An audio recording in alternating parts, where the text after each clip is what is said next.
Install Android 10 on Coolpad Cool 5 via AOSP GSI Treble ROM.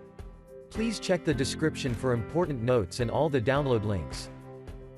First download ROM and GApps packages, then transfer the downloaded files to the phone storage, link is in the description below. Step 2. Boot your device into TWRP recovery. Once in TWRP, click on Wipe, Advanced Wipe, and select the check boxes, as shown in the image, excluding internal storage. Step 4. Swipe the button to wipe the device. Step 5.